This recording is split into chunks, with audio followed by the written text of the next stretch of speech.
so that anyone who couldn't make it can be here. I'm going to share my screen.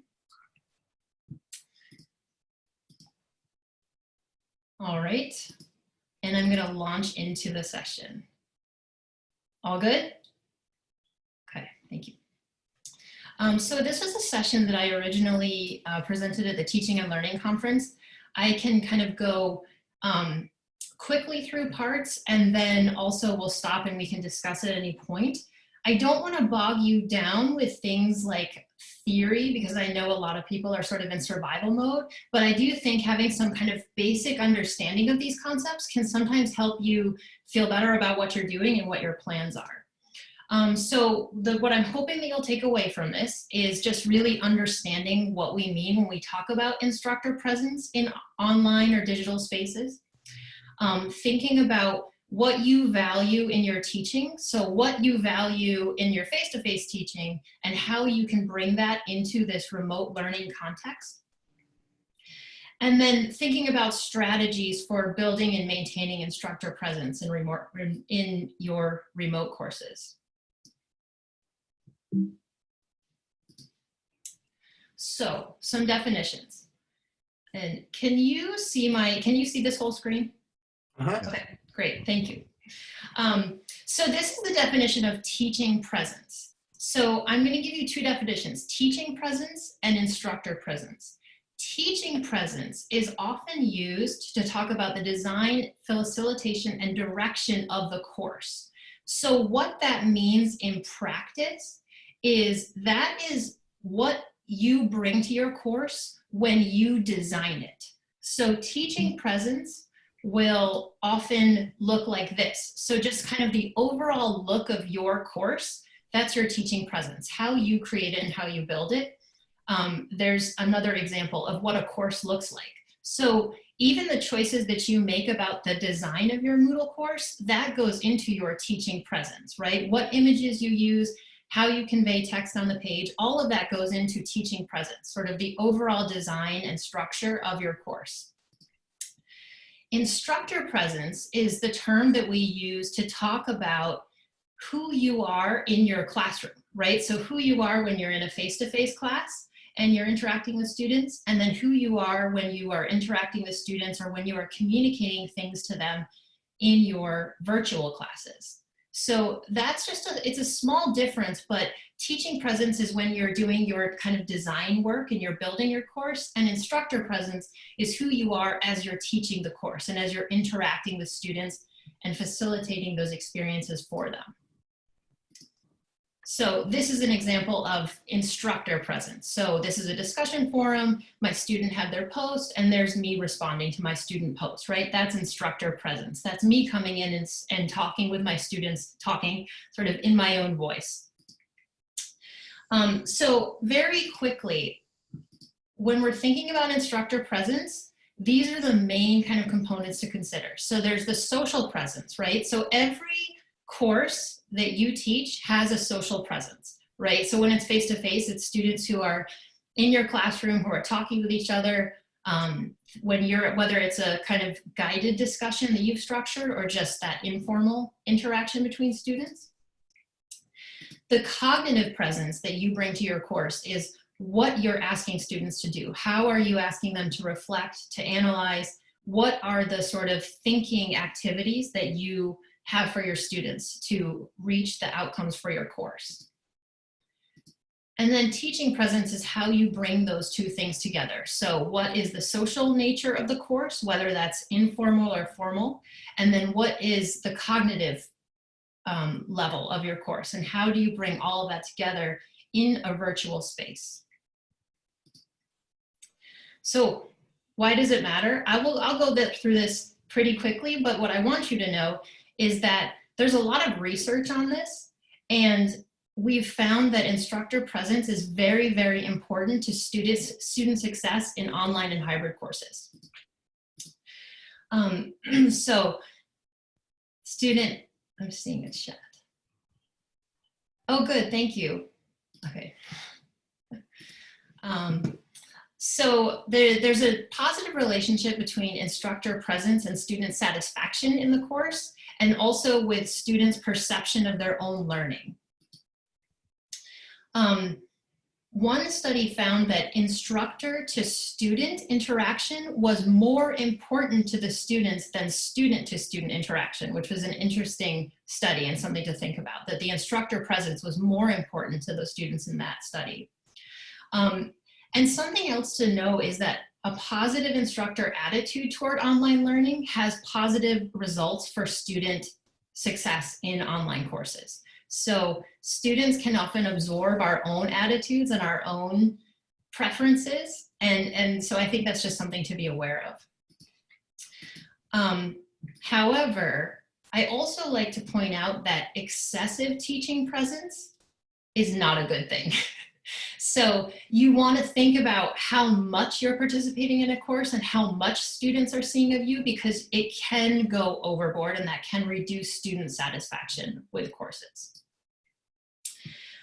So the question that I like to ask, and I ask this whenever I work with someone who is building a new online course, is who are you as a teacher? And how do you express that to students? So who are you when you're teaching, and how do you express that in digital spaces? And that's what we'll talk about, are some strategies for that. So I like to frame this in teaching values. I like to ask people when they're building courses, what do you really value in your teaching and in your courses? Do you value students interacting with each other? Do you value students preparing for high stakes assessments? This framework here really gets to the core of all online interactions with remote instruction. So you have student-to-student interactions where students can be talking with each other, so they can be interacting with each other. That could look like a discussion forum where students are responding to each other's posts. In a Zoom call like this, students can be talking with one another. That could be with an assignment where students are giving peer feedback to one another. So there's student-to-student interaction. And then there's student-to-instructor interaction, where students are directly talking with us. That could be lecturing. That could be giving feedback to students on assignments. That could be emails to students. So that's the sort of second component of online interactions. And then finally, there's the student to content. So that's where students are looking at course materials, doing the textbook readings, reading videos, everything else that you presented to the students.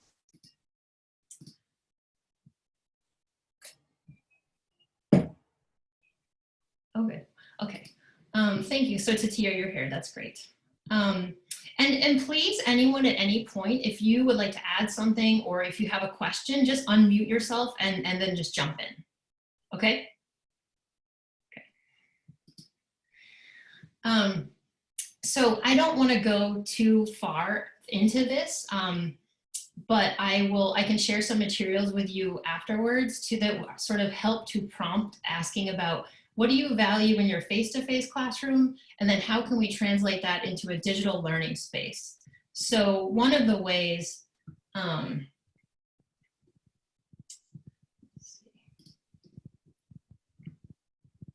so this is what I can share with you as a follow-up. But I've used this with faculty who are developing online and hybrid classes in the past. So just asking folks about, what do you value in your interactions with students? So what is it that you feel what do you do when you interact with students?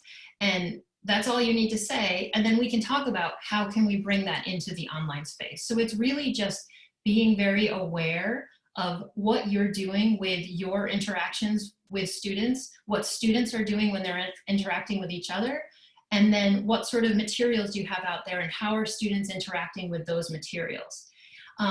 Very often when we're helping people with Moodle, we stay in this area, sort of these are the materials of my class, how can I get these materials into the online space? But I think it's also really important to consider the interaction and kind of the social element of it, because we know how important that is for student success in remote learning environments. Does anyone have any questions at this point?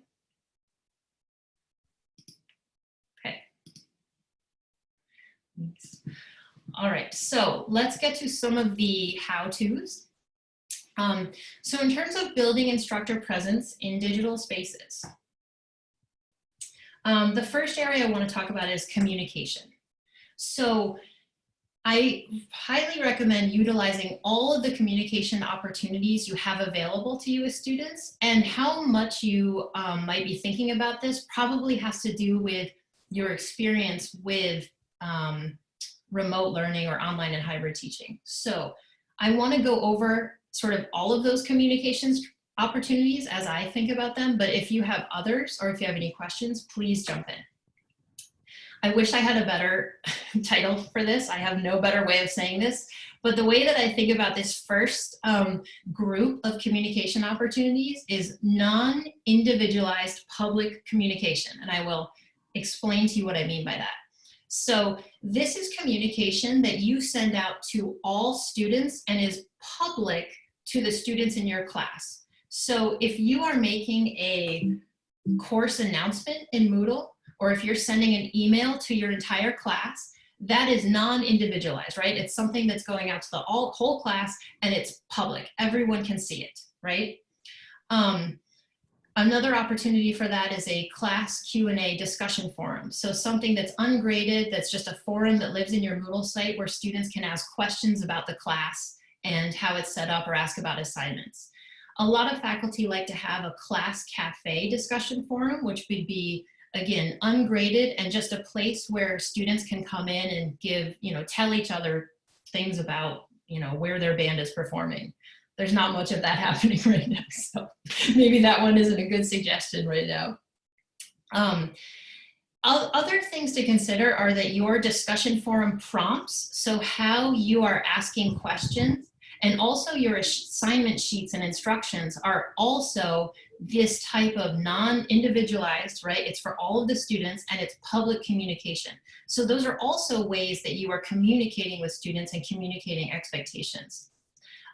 Labels in Moodle, where you have text or images on the course page, is a very common opportunity for that type of communication. And then also the videos that you're creating for students. So that's your non-individualized public communication that you have, all those opportunities with students. The next sort of category, the way I think about it, is your individualized but public communication with students. And public always just means within your course. So I'm thinking sort of like within your Moodle course. So an example of this is if you are having discussion forums, your response as the instructor to student posts is individualized, right, to that student, but it is public. So there's a lot of opportunities there to help correct misconceptions or guide students sort of in a certain way that you may want to, or to ask clarifying questions. So it's individualized to the student and their response, but it's also public. The feedback that you give to the students in discussion forums definitely falls into this category. And a lot of questions that will come up that I hear very often from faculty who are new to using some of the Moodle tools like discussion forums is, what do I do if a student says something inappropriate? What do I do if a student plagiarizes in a discussion forum? Those are good questions, right? And I always advise faculty to make sure that as much as possible you make use of this form of communication, because it's obvious to students, right? If someone says something very inappropriate in a discussion forum, it needs to be addressed in that discussion forum. It should also be addressed in an individual email to a student, but it's already sort of public to your class. So I think it's important that for the faculty member to step in and also, explain why something was inappropriate or address that head on, because the students are also sort of seeing that. Does that make sense? So just the way you would step in and intervene if a discussion went in a route that you didn't want it to go in a face-to-face class.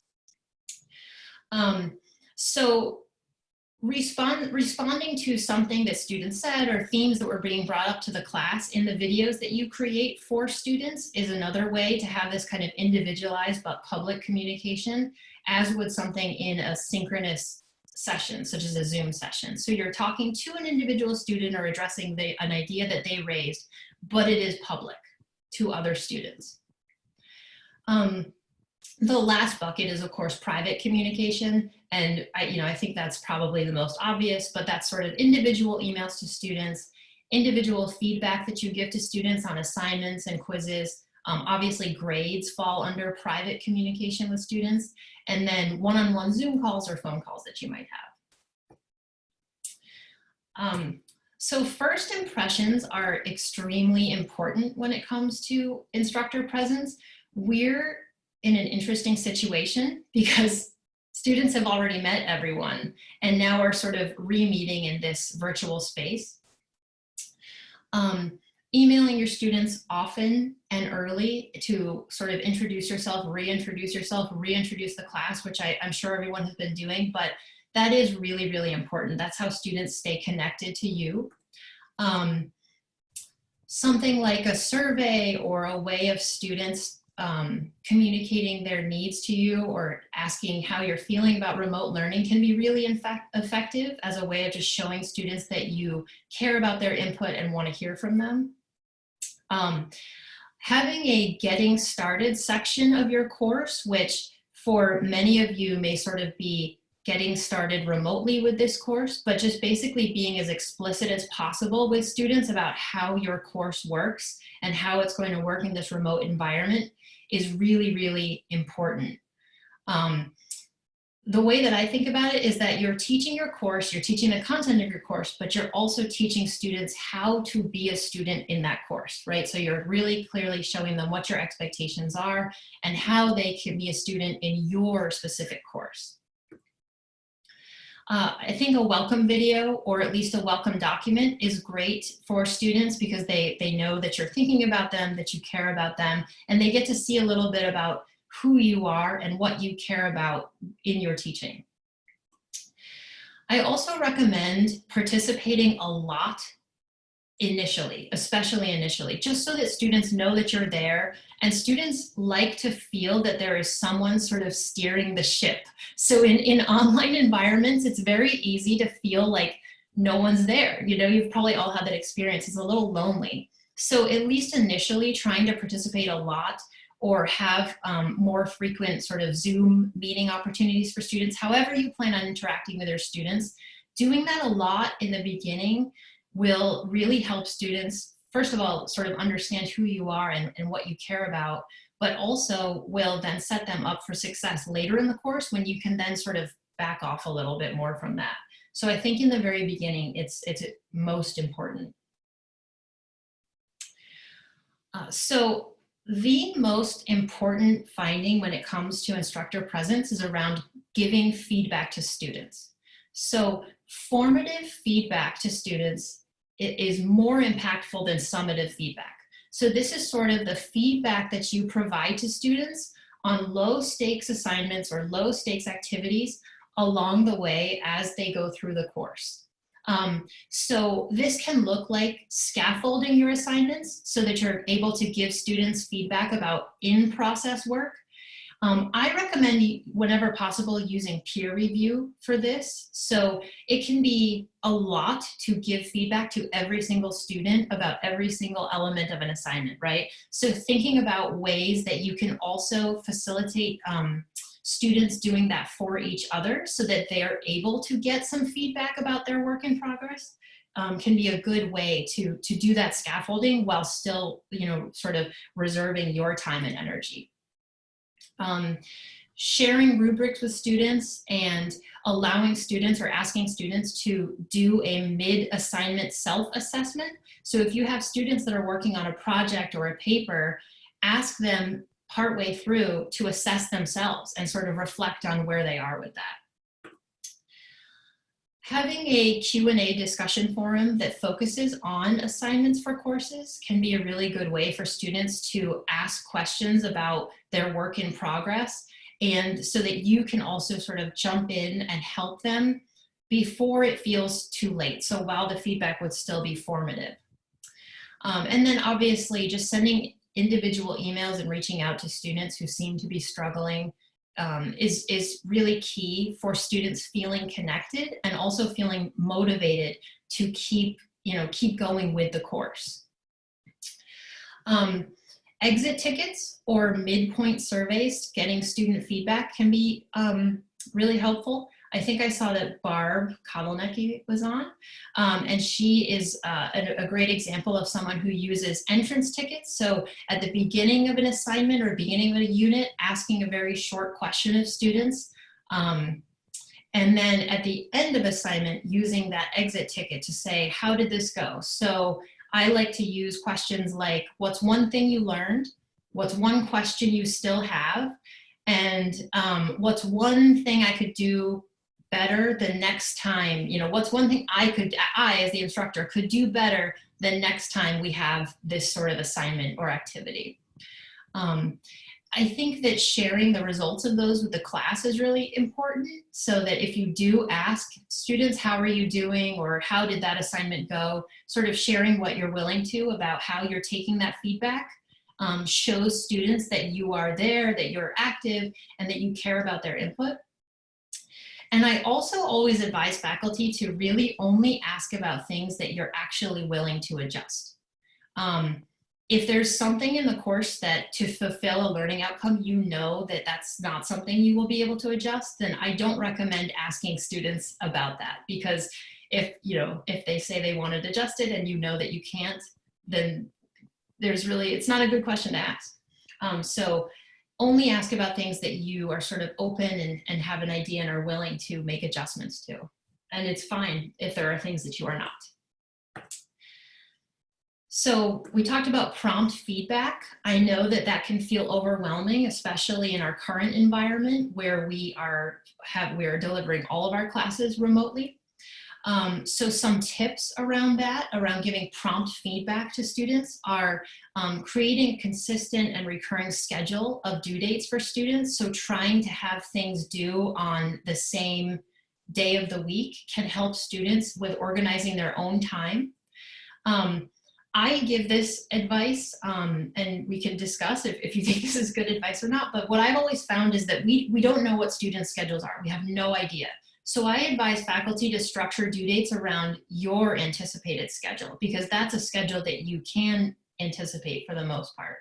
So a lot of times people will ask me, should I have things due on the weekend or not? It is 100% your choice, and I think that you should think about your schedule and when you'll be able to give feedback to students, because we really don't know what student schedules look like. So pre-made comments can be very helpful. So that could be a Word document where once you've written a really great feedback for a student, you're copying and pasting it and kind of just modifying little things here and there. If you're using Turnitin, there's a tool called Quick Marks, which allows you to pre-create feedback for students that you're often giving, and then you just kind of drag it in. So whenever possible, thinking about ways to just sort of steal from yourself and some really great feedback you've given, and then modifying it slightly for each student, but doing a lot of strategic copying and pasting. Automated feedback wherever possible. So in quizzes, for example, you can have the feedback to students be automated. You can pre-make what sort of comment a student will receive based on the choice that they have selected. And that gives students immediate feedback, but it's all automated. So the time commitment from you comes in setting that up ahead of time. And of course, using a rubric for quick and transparent grading, we can help you with that. But setting up a rubric for an assignment, for example, if you set that up ahead of time, then you can sort of click in your boxes on that rubric to do your scoring, and it will also have that sort of preset feedback from the rubric to go directly to students. So that can be a faster way to grade, and it's also a more transparent way of evaluating student work. Stacy Evans made a video about how to do this sort of quick feedback for students. So in the follow-up to this session, I can send a link to that. So this is really simple, but if you haven't done this, please do or consider. Multimedia is a great way to show instructor presence, and I think we can all see the difference. If you have your generic Moodle profile, you get this. But I think that just having a person, or if you're not comfortable with having that person, using an avatar or an image, it just gives some uniqueness. And again, it shows students that there's someone there, and that's what's most important. So there's someone there, and more specifically, it's you, that you are there for them. Very quickly, some other sort of multimedia ideas, just using some video, using some audio, creating screencasts. So sort of if there's something in your course that you specifically want to show students how to do in your course, you can record your screen with you talking over that. The research shows that instructor-generated video content is more impactful than Khan Academy videos or sort of videos you find on the internet. I know that that's true, but I also think that in terms of your time, if there is sort of a video content that you want to create to students, my first advice to you would be do a really good Google search and make sure that you can't already find something out there that is good enough before you commit your time to that. And that's only out of respect for your time and out of respect for the current situation that we're in. But instructor created video and multimedia does lead to students feeling a closer connection with the instructor and with the course.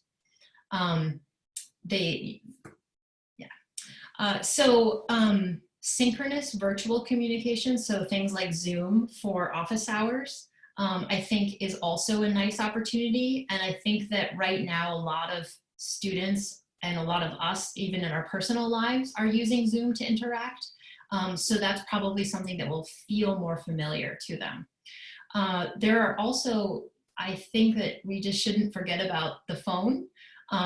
It's freeconferencecall.com is a way where you can set up a conference call. So even just calling students on the phone or setting up a conference call for students to participate in is a little bit of a sort of lower tech option, but also a way that students can interact with you and with each other. So very last ideas, take them or leave them as you will.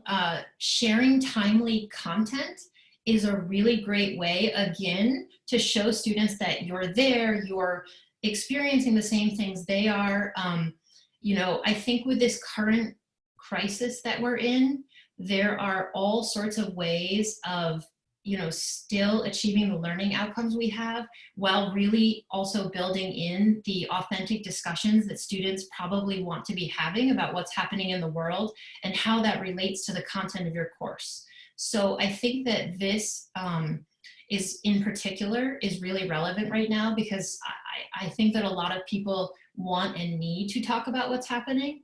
And I've already seen many of you doing this in your classes, that you're sort of saying, what is the implication of this in education? What is the implication about this for whatever the field that you're in?